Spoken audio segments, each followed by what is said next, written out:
Hi, everyone. Welcome to another week of the Rational Stand podcast. I'm your host for this week, Nicholas Woode-Smith, and I'm joined by David Ansara and Zakhele Mthembu. This week, a lot of stuff's been happening. We can't discuss everything that's in the news, unfortunately, but there are two things that really stood out for us at the Rational Standard team. First, our first topic on the agenda is the ANC's final plan. They're finally doing it. They finally realize that maybe the economy in South Africa is not where it should be, and that they want to do something about it. And that they have released, let me just put this up here. They have announced that there's an economic emergency in South Africa, and they've set up a war room in which they're going to discuss how they can solve this terrible problem and finally put the country back on track. Before we start discussion, they have let us look at these 10-point plan that the ANC has put out on how they're going to fix the economy. First, they want to use electricity tariffs and transmission investment to drive economic activity. Now, if you go into the detail here, they effectively want to use tariffs to pay for transmission infrastructure, which, I thought that was what they were supposed to be doing in the first place. But they also want to use preferential tariffs, effectively subsidizing certain industries with higher tariffs on some industries and lower tariffs on industries that they choose that they like. They also want to accelerate the recovery of the freight and logistics sector, which apparently is by finding private partners, but I'm sure we can get into that later. They want to rebuild the chrome and manganese industries because, we all really like Google Chrome, and I'm not sure if there's a browser named Manganese Industries. They want to improve the state's capacity to manage major projects. It's not as if we have one of the largest civil services in the world. They want to drive local economic development and investment in local infrastructure. Whoop-de-doo. Scale up labor activation and public employment programs, expand small, medium, and micro enterprise support, yes, in order, and transform development finance institutions, enable growth of provincial economies outside main urban centers, diversify trade partners and expand export markets, and ensure effective budget and macroeconomic coordination. So my first thing is I find it a little bit vacuous, but luckily, David has written and published an article today in The Common Sense, over there, where he's discussing the plan in depth and and I would say probably the general structural problems with the ANC in general. And it was a very good read. David, could you take us through it? Thanks, Nicholas. I opened the article with a quote from Mike Tyson, who's a very erudite man. And Iron Mike said that everybody has a plan until they get punched in the face. And my analogy there was that economic reality is the punch in the face of the ANC's plan. And, I think there, I suppose, is some recognition that things are not going to plan. The president called the situation in the current context an economic emergency. He is perhaps doesn't allude to the fact that this is a self-made emergency. They kind of portray this as some kind of exogenous force that is acting upon the South African economy, like an earthquake or a pandemic or something like that, and does make reference to the actual pandemic that we experienced 5 years ago, but says nothing about the hostile actions that the government took to impose a very draconian lockdown on ordinary South Africans and prohibiting people from engaging in commerce, doing things like banning the sale of tobacco, which we're still dealing with the consequences of that today, and we'll be discussing that a little bit later on. But yeah, and this is a long list of plans that the ANC has come up with over the last 30 years. And they seem to be very fond of this kind of top-down model of centralized planning, that, the problems that we experience in our society and in our economy is just a symptom of a lack of appropriate planning from the top, and that we need our enlightened politicians and bureaucrats to basically look under the hood of the economy, see what's wrong, and then just fix the engine, and then everything will be fine. But that's not how a complex market-driven economy really works. And yeah, so there's anything from the original Reconstruction and Development Plan in the 90s to the GEAR policy, then ASGISA, there was the National Development Plan, and all of these things, have this premise that a central actor can really determine what the diffuse actions of tens of millions of people should be and how they can coordinate their own affairs. And so there's kind of natural limits to this, to your ability to really know and understand the complexity of the society.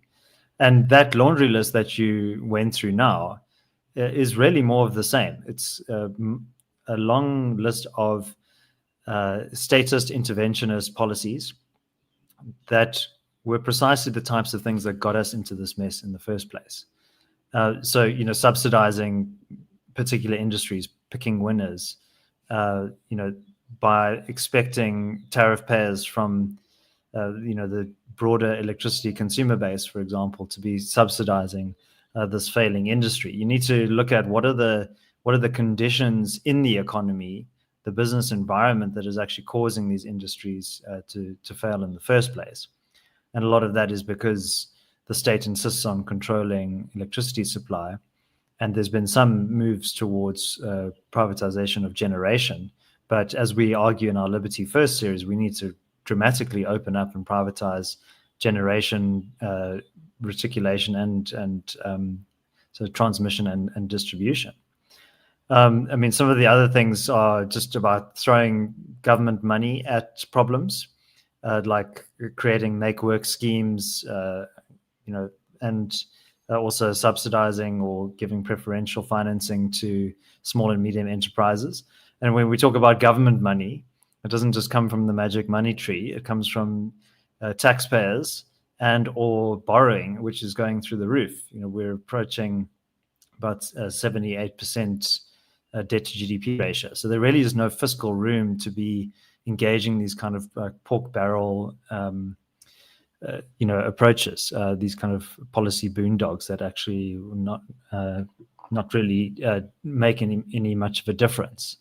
And as I argue in the common sense piece, the ANC is really not willing to touch any of its holy cows, and it actually should be slaughtering some of those holy cows. And one of those is BEE.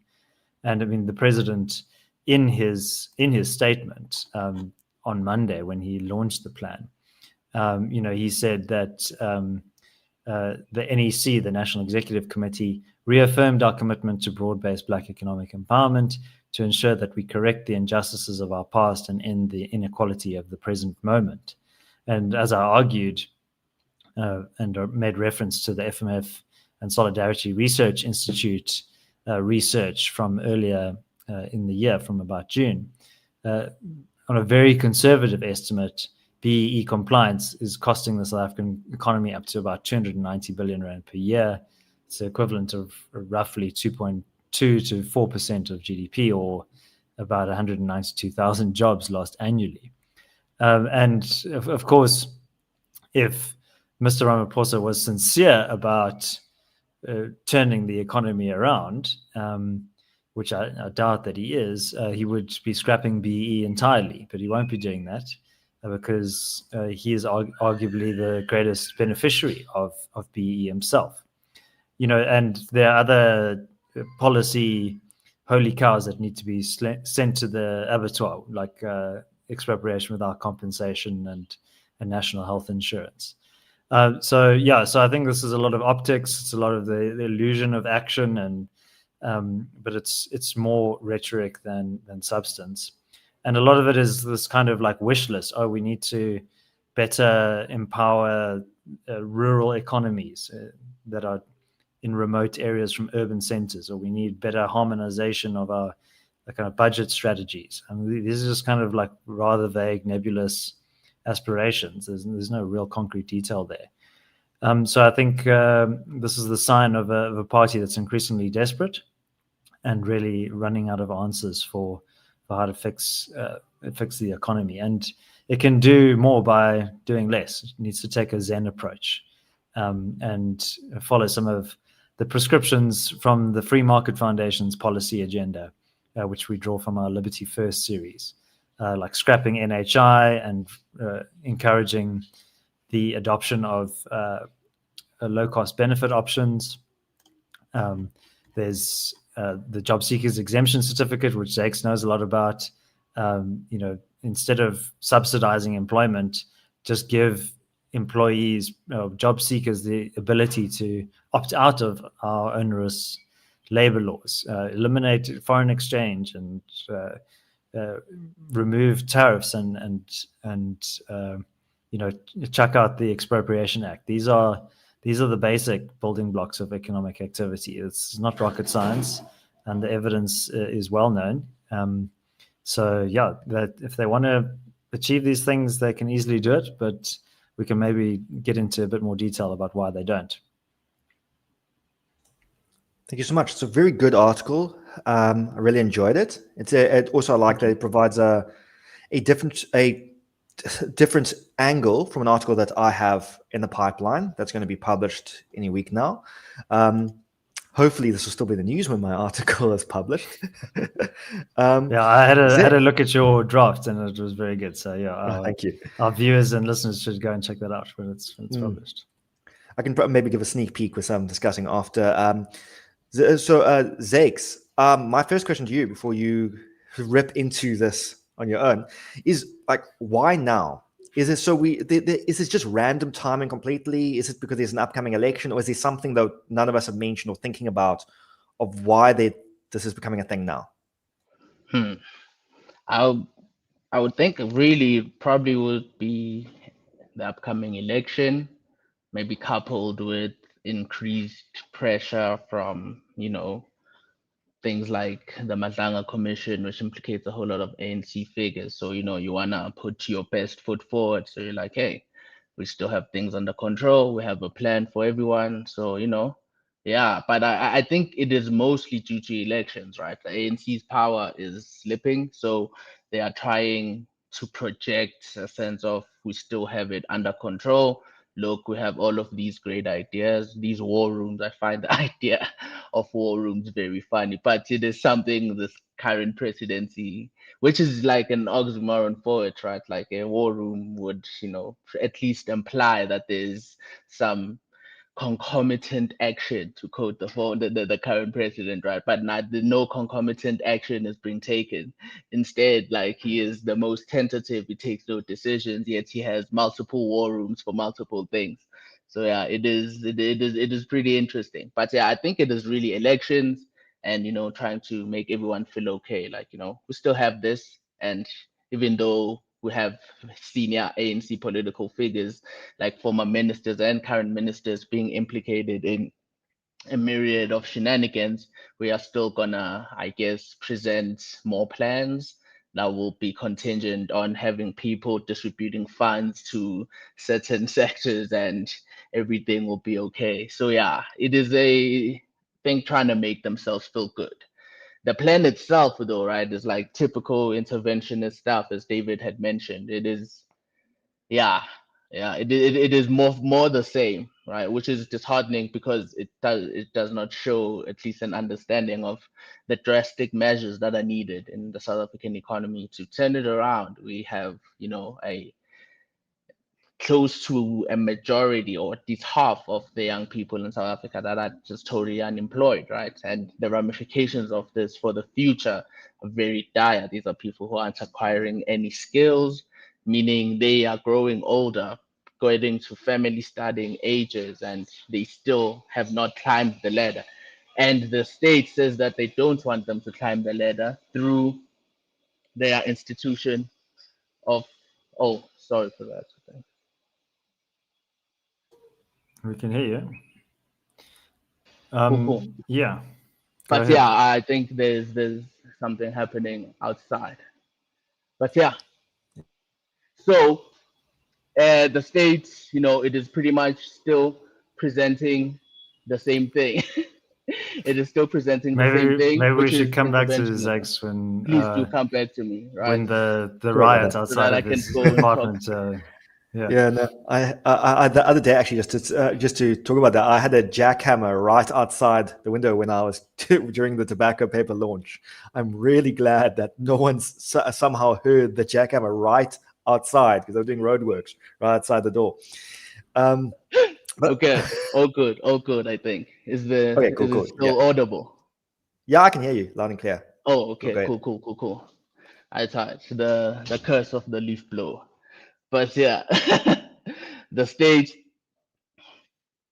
the ANC, right, is still presenting the same things that put us in this mess. We need drastic measures. David mentioned the job seekers exemption certificate. It's something I've been doing a whole lot of research on, which is why I mentioned unemployment, because I think, it is impossible to solve any other problems, even for the ANC itself, right? If it is serious about implementing all of these grand ideals, it needs a tech space, and our tech space is shrinking. And I don't get, even if we get to the trade-off position of saying, okay, you want to do this thing, but you also need this thing. I am more interested in growing the economy, and they don't seem in their 10-point plan. They don't understand what it would need. They think there are certain levels that they need to pull. They think they can pull the manganese and chrome, industry lever, and suddenly everything will be fine, or the freight and logistics lever, and the economy will be fine. And it lacks a fundamental understanding of the structural issues that are the cause of all these problems, and structural issues caused by them, right? Our primarily inflexible labor markets, which is coupled with our low skilled population, right? We have a population that is unable to get, because there are, I mean, every time in every economy, you'll always find jobs available, right? It's just that the skill level of South Africans is just not able to meet the jobs that are currently available in the South African job markets, and the jobs that are available for low skilled workers are inaccessible for South Africans because it is illegal to hire them. Why also you have these social problems, like a problem with illegal immigration. And I was talking to someone from one of the small hawkers organization who was saying that they are distorting the labor market, illegal immigrants, by depressing wages and making businesses pay them low wages. I'm like, but that is that no business is out here trying to purposefully undercut someone's wages, because if you can get better wages somewhere, you will always leave, right? This whole market principle that they fail to understand. But the most saddening part for me was the fact that I want South Africans to, instead of be sitting at home and getting 0 rands, I want them to be getting whatever you may be deeming as an exploitation wage. Is that not better? Is that not better? They are getting a skill, they are climbing a ladder, and they will not yeah, it is a fundamental lack of understanding of what is needed, right? The time and the investment that is needed in the South African populace for it to be able to turn the economy around itself, right? And to David's point, really, it is the ANC's planning problem. They think that there's some magical plan that they can come up with that can solve all our problems.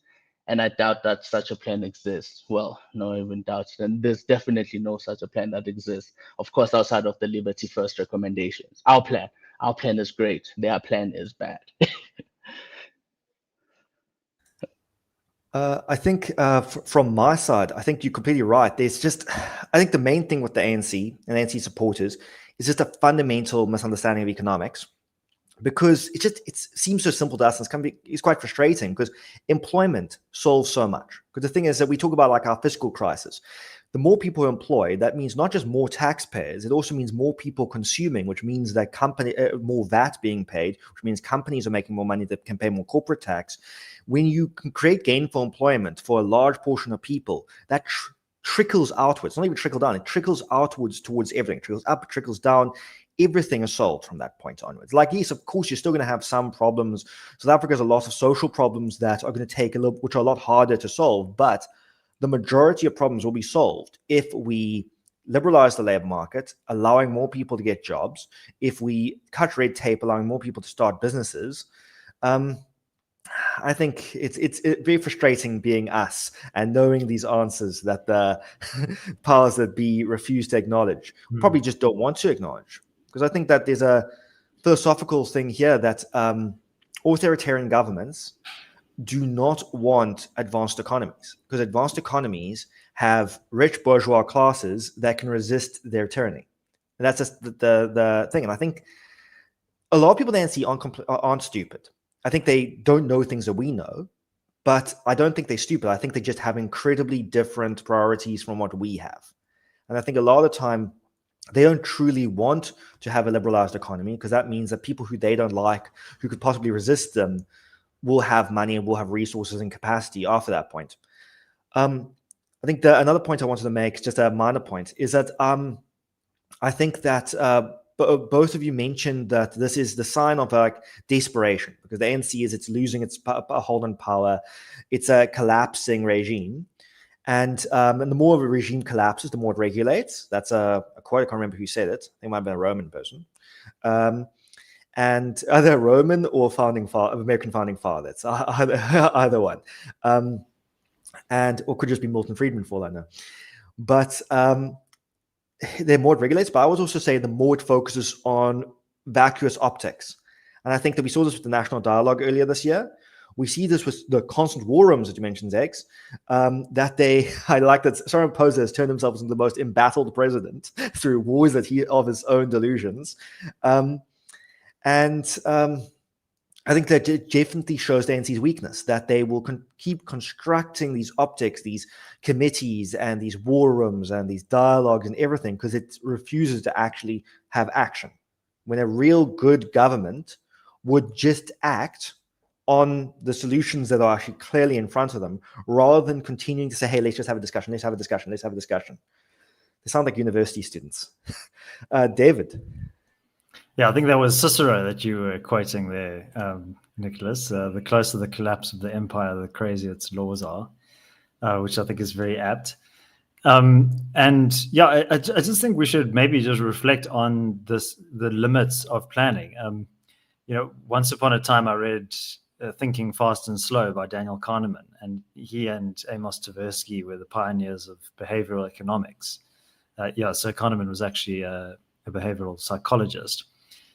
And I was quite enthralled with behavioral economics at the time, but the more I read about it, the more skeptical I became, because I think a lot of it is used to kind of demonstrate how supposedly irrational people are, and then is used to justify all sorts of interventions like what are called nudges. Cass Sunstein is a big proponent of nudging. And it's inappropriately mislabeled as libertarian paternalism. I think we should just stick with the libertarianism. We don't need the paternalism. And some of the things are quite benign, like just creating an opt-out feature in a contract.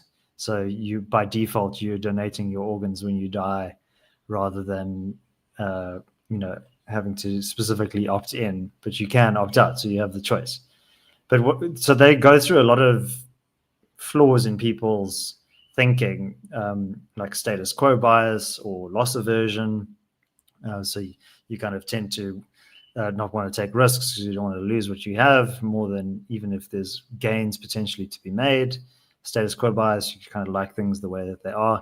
But one of the flaws they talk about is the planning fallacy, that people like this idea of planning for things. And actually, planning is very important. Like if you think about your own personal circumstances, you want to have a plan for your career. You want to have a plan for your personal finances. You want to have a plan for your family life. Like if you want to get married or have children, you've got to plan for these kind of things. And at a micro level, planning makes a lot of sense. But even if you think of just your own life as an individual, there's that quote that man plans and God laughs. That often the best laid plans sometimes get thrown off by unforeseen events, even in just your own personal life.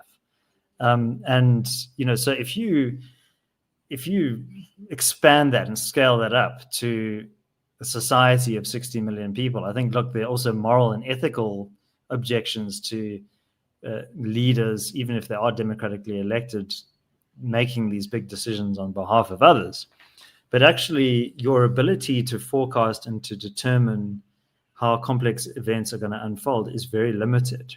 And there, I think maybe Zax can tell us about the knowledge problem and some of the other, what is it, the socialist knowledge problem, or that Hayek and von Socialist Mises, calculation problem. the calculation problem. Yeah. Yeah. So it's also like when we've spoken about it on the pod in the past. Like if you look at the Soviet Union and they had Gosplan, so there's quite a good editorial on the Common Sense, not my op-ed, but another piece where they kind of liken the ANC's approach to Gosplan, which was the economic planning unit of the Soviet Union. I mean, they had all of these brilliant mathematicians and actuaries trying to model what the economic needs of the Soviet Union would be. And they would have whole committees for predicting how many shoes the society is going to need in any particular year. And, they would always either have a surplus, too many shoes produced, or a deficit, too few shoes, because they could never perfectly predict how many shoes the country would need or the union would need. And, if you just think of a subtle change in the weather, like maybe there's more snow that year and people need thicker, more hardy boots rather than kind of light sandals or something like that, that can throw out all of your calculations. And yet in a market economy, if you wanted to go and buy a pair of shoes right now, you can go to any store, you could go to Techie Town or wherever, and you will see an abundance of shoes all waiting there for you to come and pick them up. And no one's telling you from some central planning committee, like, Nicholas, now it's time for you to go and get some new shoes. Please report to Techie Town. You just do it because you notice that your shoes are starting to wear out. And my wife, I think, is very frustrated with me because I often buy running shoes and they kind of litter the house, and they're always kind of these sweaty running shoes lying on the floor. But that's the thing, is everybody has their own unique needs, their own circumstances, their own appetites, and it's impossible for a planner to predict that. I mean, we saw the limits of this during the COVID lockdown. We had a war room then, as Ramaphosa is proposing we have now, which gives me the heebie-jeebies. No more war rooms, please. Please stop going to war on the economy. So you could see, we all joke about the prohibitions on selling warm chicken and open-toed flip-flops, but these were the logical conclusions of central planning. It was like, okay, well, we can't have restaurants being open because that's going to mean everybody's going to gather in the restaurant and infect each other with COVID. Okay, so that means that we can't sell hot food from supermarkets. Okay, so that means you can't buy warm chicken from the Woolies, even though you can buy some frozen chicken in the next aisle over, right? So, this is how planners end up tying themselves in knots. It was the same with restrictions on online trading. It was like, oh, well, no, this is unfair because we're closing the brick and mortar shops, so we must also close the online shops. Whereas if you're asking people to stay at home or forcing them to stay at home, then actually online retail is going to enhance that. And so I think our approach is, we obviously spend a lot of time thinking about all of these complex problems in the economy and in our society, but you also have to just have a very high degree of humility when it comes to these problems. And I think the classical liberal approach does have that. It's to say, well, look, people in an economy have high degrees of specialization in their domains. If you go to take your car into the mechanic's workshop, they have very highly specialized skills that you don't necessarily have.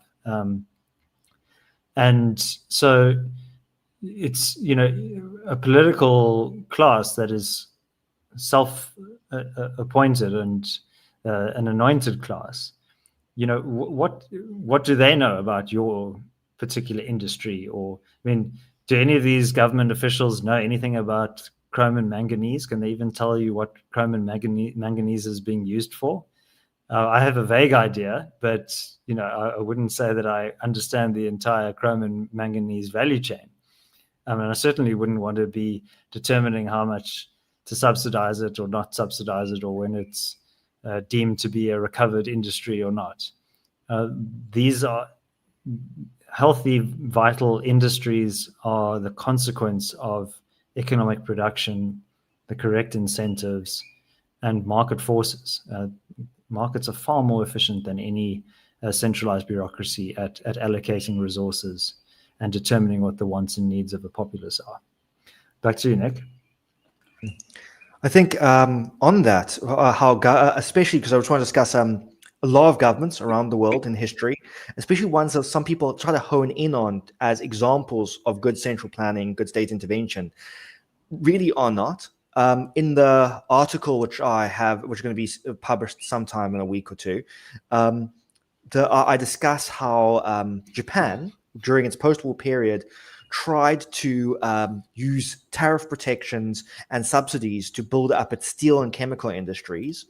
And they didn't want other industries they believed to be suboptimal, because they were choosing. They had this arrogance, the same type of arrogance the ANC has, that they believe which industries they need.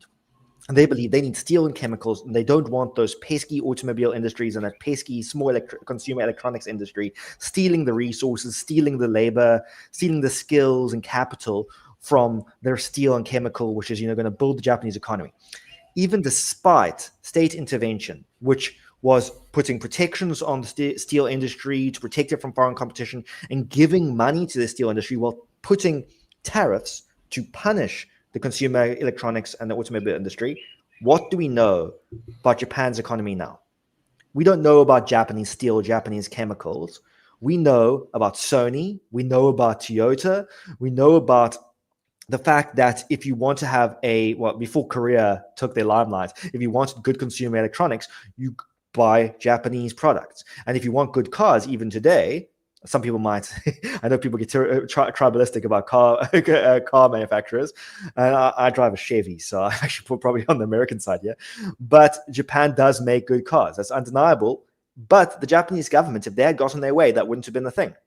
Can you imagine? And this is why it is just so arbitrary and arrogant that our government says, oh no, they're only going to rebuild the chrome and manganese. Why not iron? Why not steel? Why not coal? Why not diamonds? Why not gold?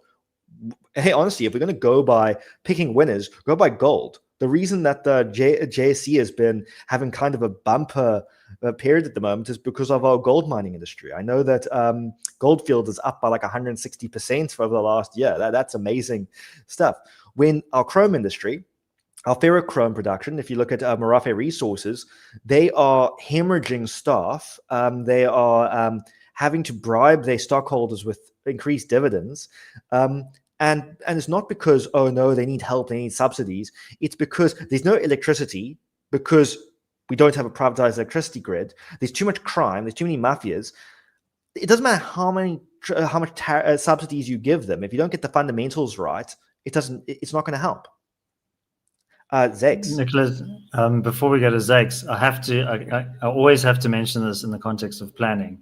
The National Development Plan of 2012, in the executive summary, there is a proposal to encourage South Africans to walk, run, cycle, or play team games on the second Saturday of every month. The extensive network of formal and informal sporting clubs can be mobilized to organize these events. So there you have it, guys. You lazy intellectuals, you need to get out and go and get some exercise because the government tells you to, and specifically the second Saturday of the month. I don't want to see you guys exercising on the first Saturday or the third Saturday of the month. But interestingly enough, I'm a big fan of the park run in South Africa, which is very, very popular. And every Saturday, people just voluntarily go to the park run. It's entirely volunteer organized. So people get up early to go and marshal the routes and set the routes and everything. And tens of thousands of people do this because they want to, because it's fun and it's part of their community and it's a way for them to engage. So you don't need the government to do all of these things. You don't need some planner in Pretoria to kind of come up with this kind of stuff. People will do it voluntarily and spontaneously, and that's great. That's part of the rich tapestry of life and people's individual choices. And so I just think, when we talk about planning, we often think about kind of pulling the big levers of industry and everything, but it can actually get very micro level and very interfering in your life. And the National Development Plan was about 400 pages. But even if it was 4,000 pages, you wouldn't be able to cover all of the complexity and the nuances of a society like ours. Are you Yeah, yeah. exercising every second Saturday, Zex? Specifically because the government said so, I will make it a point to never exercise every second Saturday, just because they said so. Just so you know, just to stick it to them. Can't tell me what to do. But yeah, it is absurd, right? It shows you there's no length, as you said, David. Like the pages could be innumerable, and they still would not cover every aspect of human life. And yeah, every time planning comes along, it's like, this idea, right? I think that's so well, encapsulated very well in his book Visions of the Anointed, is that these people, and like, this is not something the ANC is not even special in doing this, but of course they affect us directly since they are the ones who govern us here, but all across the world, right? Every world government is interventionist. Every world government operates, it just like depends on the degree to which it is doing this, or rather which area of human life it is doing this.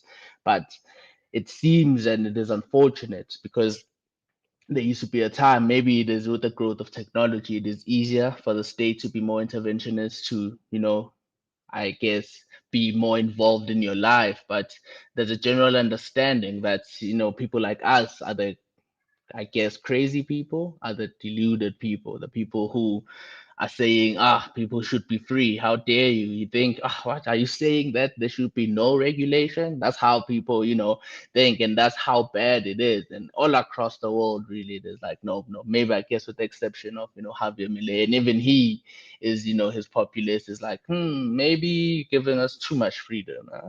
Maybe it's too much liberty. Give us some of that, inhibition back. So it is quite unfortunate, but it is a thinking from the leaders themselves, right? Because you can be like, hey, maybe if you're in a position of power, right, as the great Spider-Man quote, you have this great responsibility to use it properly, right? So even if the people you are governing are like, no, oppressors, you have a responsibility as the powerful one to not do that.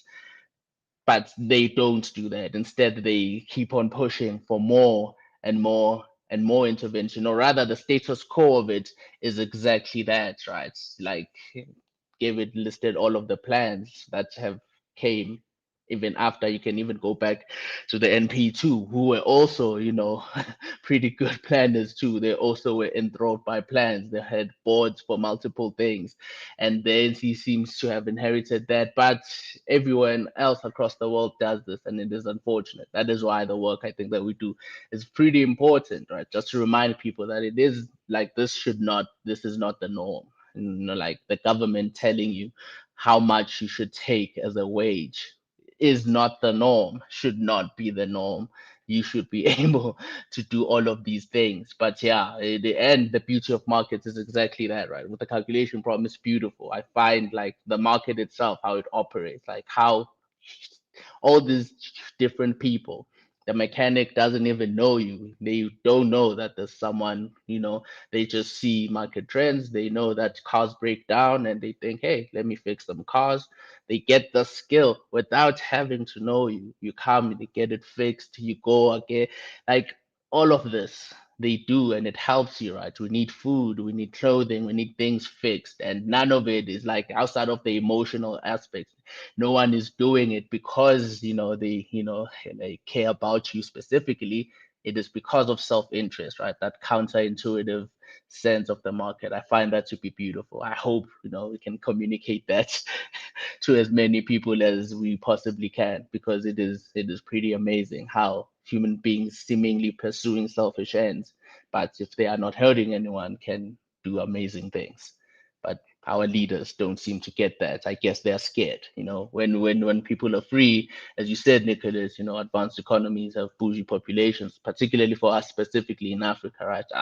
Dictators don't like that. Dictators don't like rich people. Rich people have opinions. They have a lot of free time. They pay attention to all the things they usually would not pay attention to because they are so absorbed in like their work and everything else. So yeah, no dictator wants that. You're seeing it too, in places like China and everything like that, right? The richer the population grows, the looser the controls tend to be, it is impossible to police rich people, like, because they have so much capital that the people policing them might actually want to be them. So yeah, it becomes a very difficult thing. So yeah, liberty is great. The ANC sucks for not recognizing that, but they aren't alone in that. Even I guess the political spectrum is, even parties like the DA, right, like liberal parties, they have a certain acceptance that state intervention is needed, just to what degree. I'm like, okay, we can have those trade-offs. It's just unfortunate that parties that aren't even willing to have that trade-off conversation, like, need a tax base for you to sustain all of these spending. But yeah, we are stuck with them, unfortunately, for now, and hopefully the population votes differently soon. I think that's a perfect time to segue into our second topic, which is very much related to what you were talking about, Zakes. The fact that the government just wants to dictate what we do and doesn't want to let the spontaneity, the beautiful spontaneity of the market and our own personal decisions rule out and actually lead to better decisions. Because we are, of course, going to be discussing the tobacco bill again. We discussed this a few weeks ago, but this time it is in a little bit more detail, because the FMF has published a paper that I wrote, edited by Martin van Staden, on the tobacco bill and the threat that it poses towards our democracy. For those not in the know, the tobacco bill proposes sweeping regulations to try to get people to stop smoking. Now, the problem as well is it's not just smoking.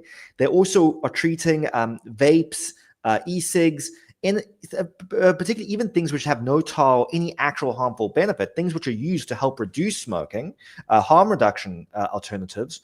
They want to treat those the same.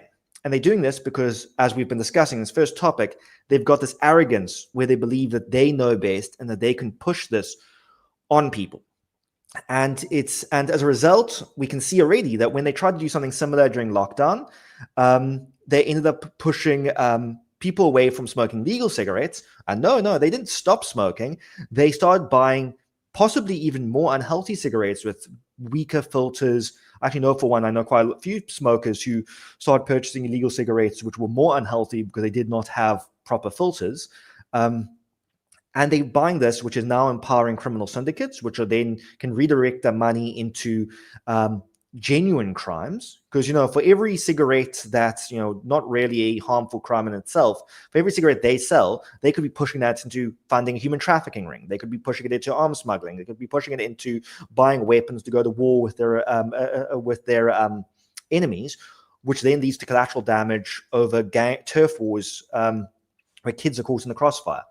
So there is real problems when bad laws enable criminals to make money, and those criminals can use that money from things that shouldn't even be illegal to then actually do even more illegal, harmful things. But this paper that I wrote, and the thing that I want to focus on, is how the tobacco bill has been used, is a very bad precedent for destroying the constitutional imperatives that keep our country safe from bad lawmaking. Now, the paper goes into how this tobacco bill was proposed in 2018, but then through almost some bureaucratic magician work, they swapped out the name and the contents in 2022 after lockdown, after we should really know now that trying to regulate and stop people from smoking doesn't work, and all it does is push them towards the illicit market that doesn't pay tax and enables criminal syndicates. And now they added more than just regulations. They added provisos where the Minister of Health can effectively regulate at a will. So for now, the law says that, okay, they're going to ban smoking in public areas, public enclosed spaces, workplaces, including home offices and many others. But technically, the way this law is written, the Minister of Health could just say, after it's passed, hey, I know this is what's written in the law, but also what's written is I can do what I want, and I'm going to ban, and I'm going to declare that there's no smoking allowed within the borders of South Africa. And they probably won't include Lesotho in there because Lesotho is landlocked. I wouldn't be surprised if they tried to do that. And the way that they've been doing this is effectively that there's very bad separation of powers in South Africa. And because the ANC has a majority, well, a plurality, whatever, in parliament, they own the executive and also to a degree own the judiciary. But luckily, the judiciary has enough independence that they're able to push back. They've been able to, at almost all levels, just bypass safeguards. So they've forced through this thing without the proper documentation, where departments were like, okay, you can let it go through, we'll make an exception, but play catch up. They haven't played catch up. They haven't got their proper documentation. Years later, 6 years later, they still don't have the right cost benefit analysis, which is a legal requirement. They bypassed laws like the NEDLAC Act. And now the Portfolio Committee, where the bill is currently under consideration, whose job is to be a neutral mediator in order to guard against these malpractices and to make sure to look at it and say, as a neutral observer, say, hey, is this a good law? Does this represent the will of South Africa? The previous chairperson, when this was went in, came in and didn't say, hey, let's look at this law. Let's try to make it the best law it can be. They said it's their responsibility to pass the law. It's not their responsibility. That's like a judge saying, hey, it's my responsibility to pronounce this person guilty, regardless, before the court case even happens. It's terrible, and it's very, very dangerous for lawmaking in South Africa. The current chairperson of the Portfolio Committee is the ex-Deputy Minister of Health, who was a part of the department when this law was being drafted. This person was a part of creating this law, and now his job is to help referee it. It'd be like having a soccer match, and then halfway through after halftime, someone from one of the teams is made referee. But it's absurd.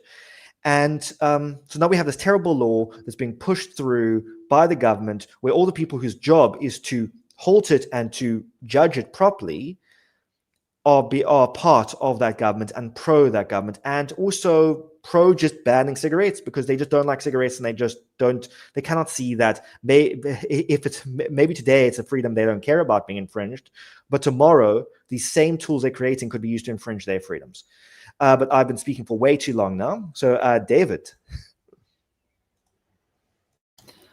Look, I mean, this actually links up really neatly to what we were talking about earlier. Like these self-appointed elites that make decisions on your behalf.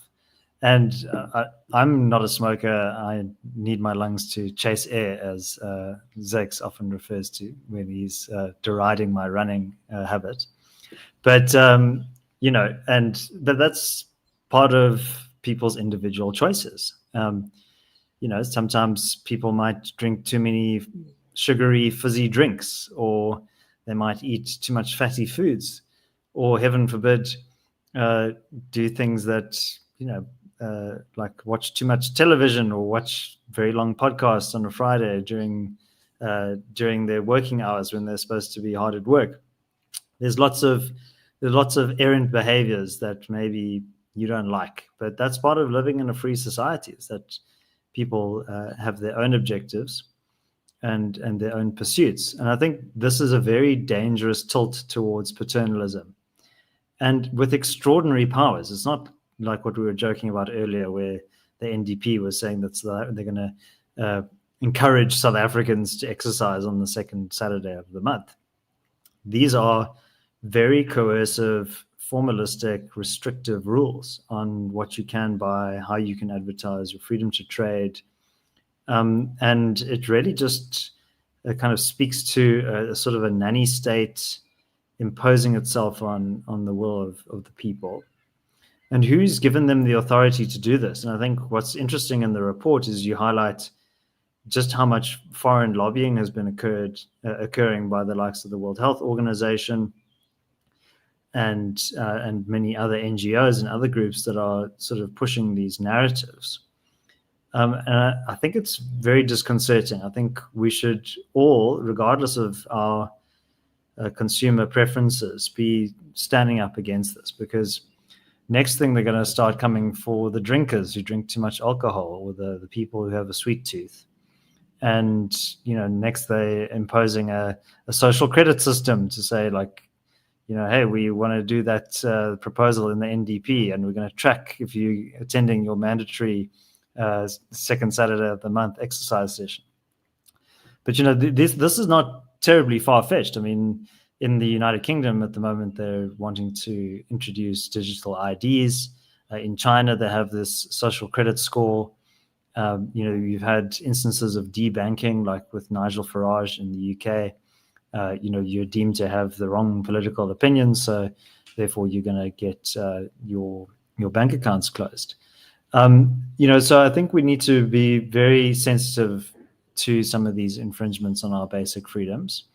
And, people often talk about the slippery slope fallacy, but sometimes it's not a fallacy. Sometimes it's real. If you concede a small freedom in the interest of pragmatism or because it doesn't affect you directly, very soon thereafter you might experience it in another way on your own freedom. So I think we must be very vigilant against these threats to our liberties. Before moving on to Zex, I want to quickly just say, because a lot of people in the comments I've been seeing on the tobacco paper launch have been talking about, hey, don't go after cigarettes. That's silly. Let's go after drinking instead. Drinking causes so many more problems. But I think they missed the point. And just to say something else here is that if we're going to go after things that we believe threaten people's health, the government could make an argument for banning running, because these people who've had heart attacks running. So there's literally always going to be an excuse to get rid of anything. So that's why we have to stay away from that mindset and not think of that as a solution. Yeah. I mean, that is true. One of my favorite essays when I was still in law school was Lysander Spooner's "Vices Are Not Crimes," right? Even though I was, average at my criminal law studies, I wanted to pursue more the general, idea of what constitutes a harm to society, a crime, right, and what doesn't. And I think a lot of governments, maybe even global organizations like the World Health Organization, right, do not understand that a vice need not necessarily be a crime, right? It isn't a crime. You can, advocate against people stopping to smoke voluntarily, have, all these, but involving the state in that just makes the game not nice, if you were to call it a game, right? Until it is not a game, until you go to prison, or until during the lockdown, as we saw, you can no longer get this thing that you want to get. And well, the beauty of the market is that it'll always provide, whether in the formal or informal sense. So yeah, it is pretty yeah, it is always disheartening every time I think about how much people don't like liberty, and it's like, man, it's liberty. Don't you wanna be free, you yourself, right? Like, but yeah, there's that. But I think, your paper was great, Nicholas. I did a video on it, and my the most interesting aspect to me, right, was the process, because I am a legal head. Like, the process involved in this was just some pretty baffling stuff, right? I would be interested to read the judgment the day it is taken to court, and a judge actually is presented all of this evidence into how this thing came to pass. It is just unfathomable that firstly the portfolio committee would entertain it without the cost benefit analysis that you spoke of, without it having went to NEDLAC prior, right? Because it went to NEDLAC after it was with the portfolio committee. And I'm like, these are glaring, the glaring omissions in procedure. This is something that can break the law when it is supposed to be passed. And even them being interested in it, I don't get the thinking. Like, are they so intense? I saw in your paper you're making the point that maybe this G20 coming up, they want to brag, and then they want to go to COP, I think. They also want to brag there. So, maybe that could be the case. But I'm like, well, don't you want to brag with the law that actually passed?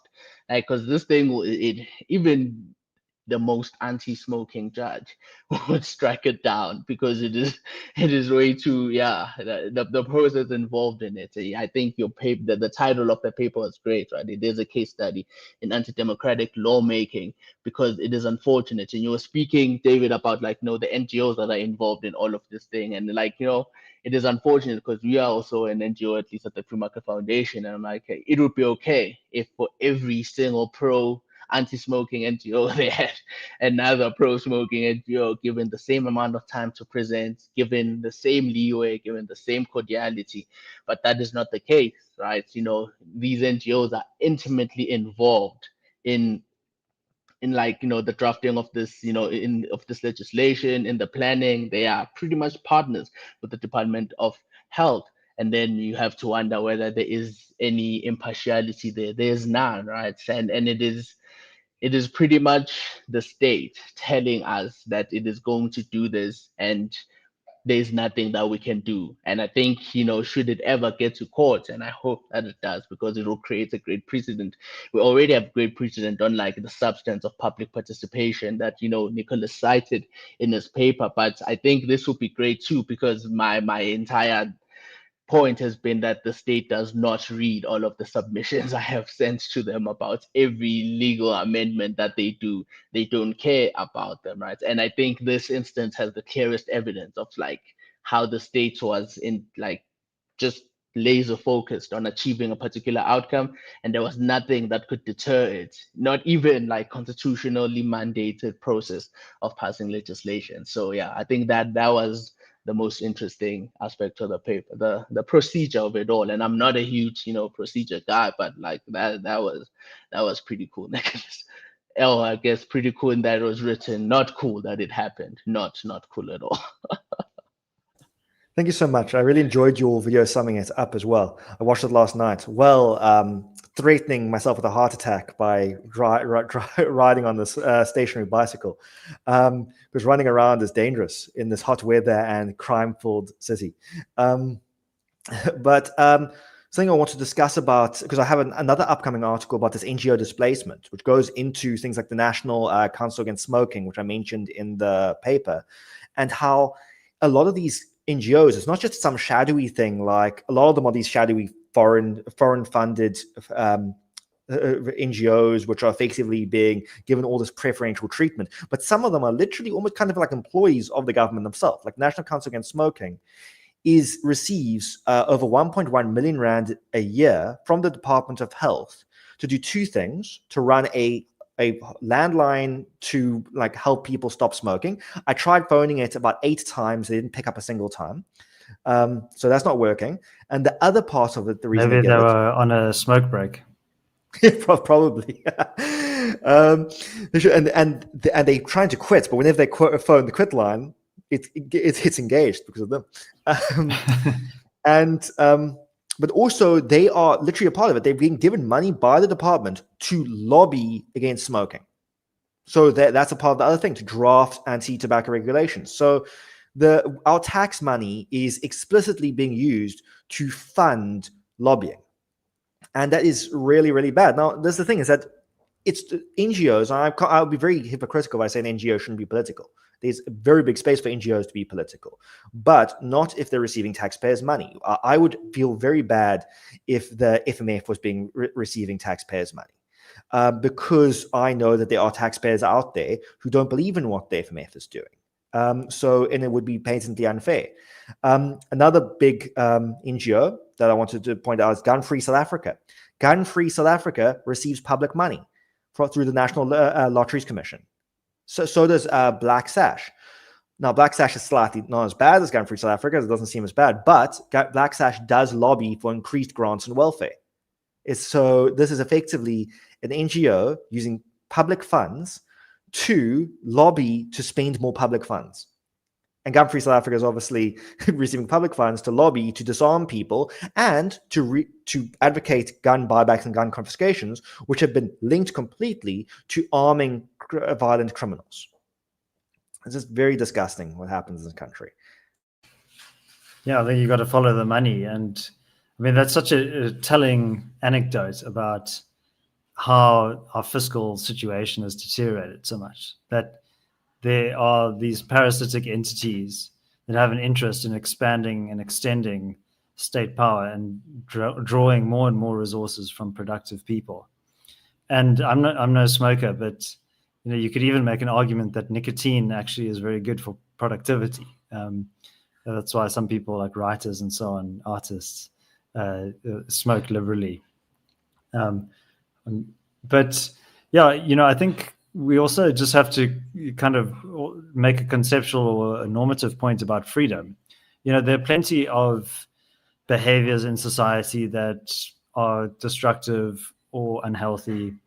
And, part of freedom is also about taking responsibility. That's the other side of the coin of freedom. That, you need to make your own choices, you need to evaluate risks, and really you're the best person to adjudicate that. I mean, if you go onto YouTube and type in wingsuit flying, you will see that there are people who are probably extremely insane who basically jump off of mountains with a tiny little bit of fabric linking their arms to their legs. It's called a wingsuit.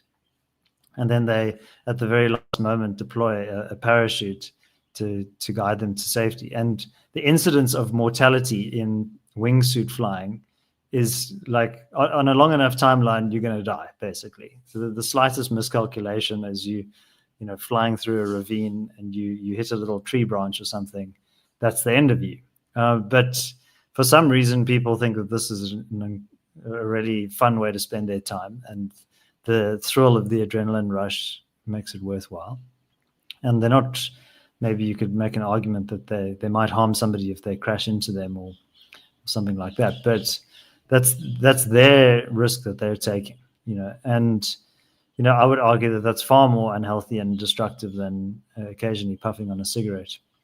And then also the roles of families as well, I think, is important. The last time we were talking about this, I joked that my mother would blitzen me if she caught me smoking when I was a teenager.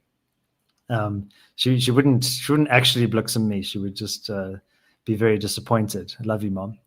But like that is an important consideration. Like if you think of the use of drugs and how a lot of young people fall into gangsterism and other forms of antisocial behavior, it's often because they don't have a supportive, loving family structure at home to keep them in check. So, and like no amount of government policy making is going to improve those kind of family structures. That's a social and a cultural issue that needs to be dealt with on the ground, by communities, by families themselves. And that's beyond the scope, the purview of policy making. Yeah. I think David summed it up pretty well. Really, the beauty of liberty to me, I'm very poetic when it comes to these ideas, because it when you allow people to be free, there's more space for, as you said, families to do that, because no one else is going to do it. There's no government funded NGO that's going to come and save your family member who is addicted to drugs, or who is, and like all of this is contingent on people, and there is something about personal responsibility that I personally think builds a whole lot of character in people, right? When they do face it head on and they're able to overcome whatever circumstances may be challenging to them at that particular time. And it is unfortunate, right, that the state robs people of the latitude for them to do that, the latitude for this actualization, for this growth and character. And it is unfortunate for, particularly if you look at Black communities, right, when the state was giving them nothing in terms of the apartheid state, right? There were so many civic society organizations that existed, professional societies that actually, like, there were still communities that would build schools, right? Like Black communities in rural areas that will build rural schools. Now, this is unheard of in the modern day. Instead, they will complain about the state not coming to build a toilet. They're still like, and this is disheartening to me. It shows what paternalism does. Even the most well-intentioned of things, right? The South African government would say that, oh no, but we want to help these people who are formerly disadvantaged.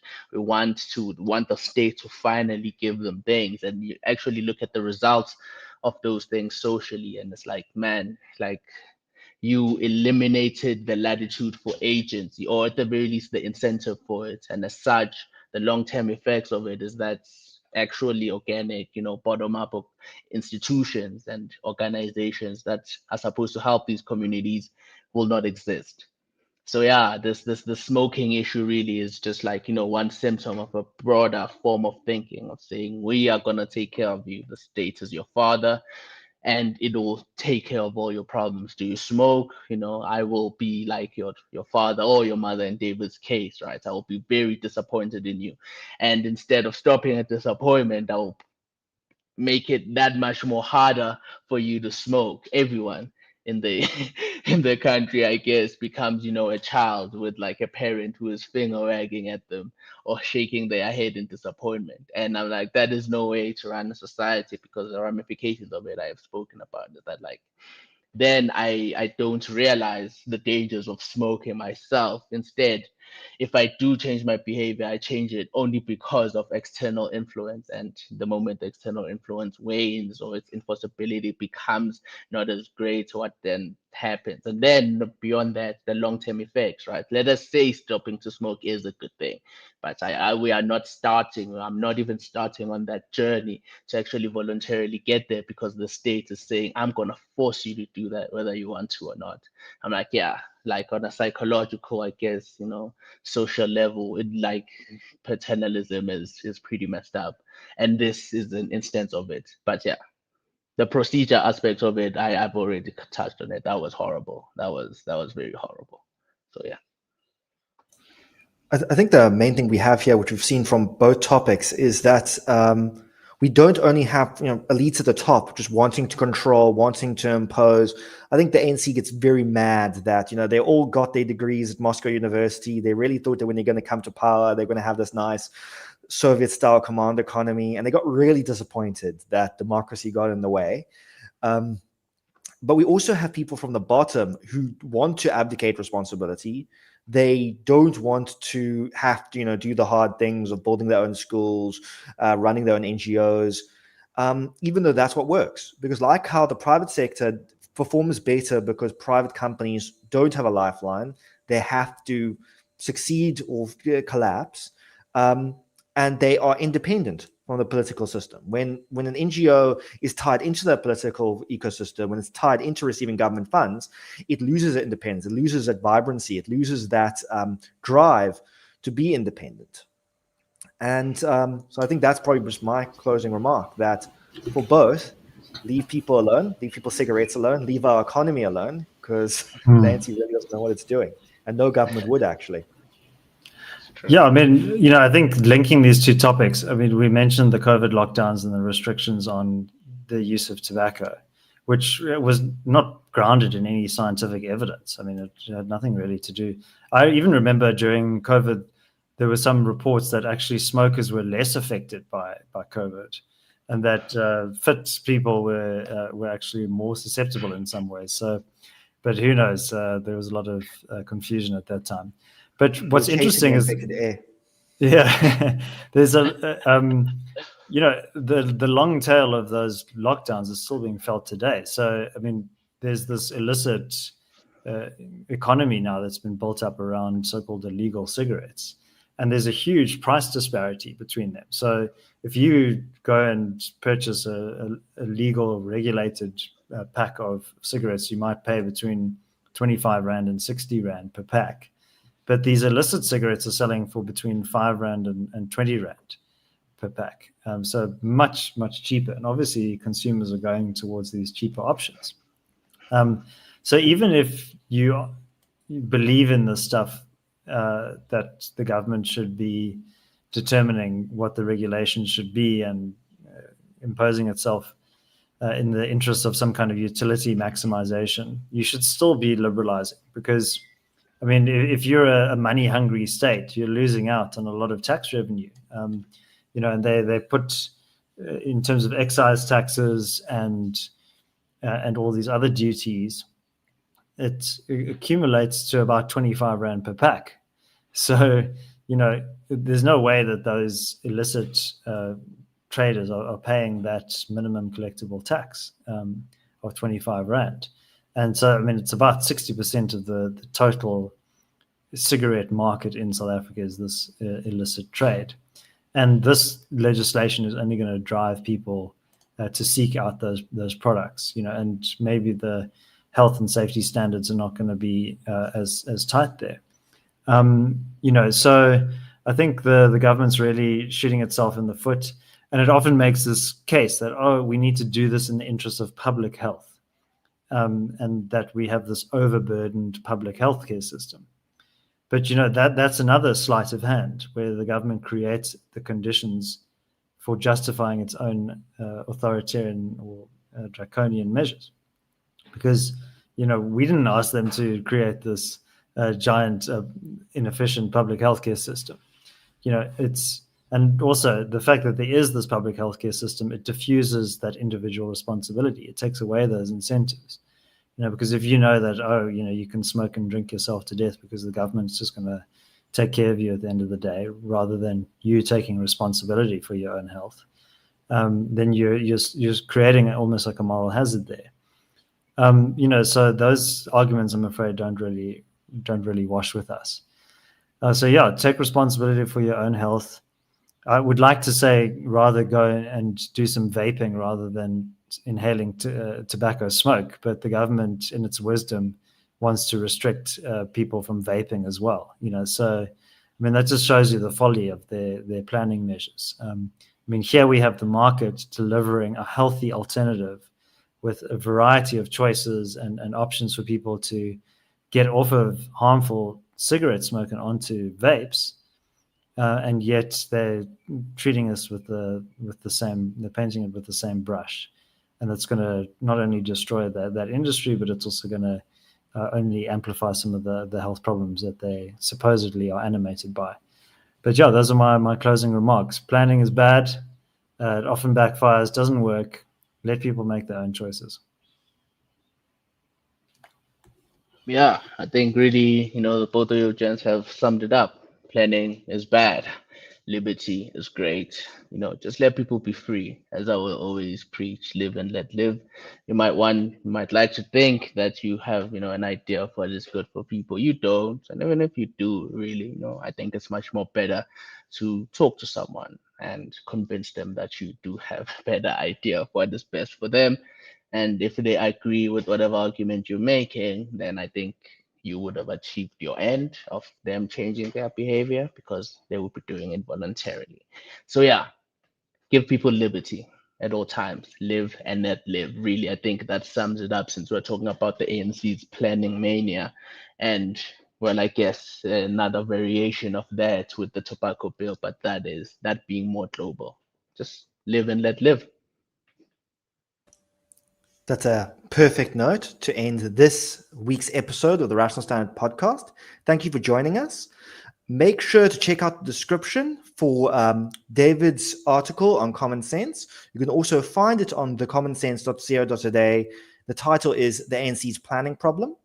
Please also check out the Free Market Foundation's website and my report, which will be freemarketfoundation.com.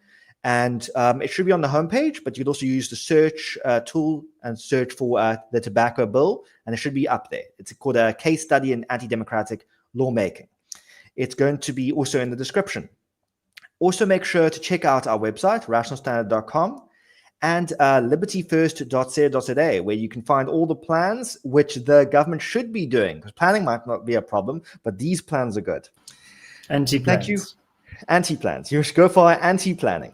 Thank you for joining us once again, and we'll see you next week.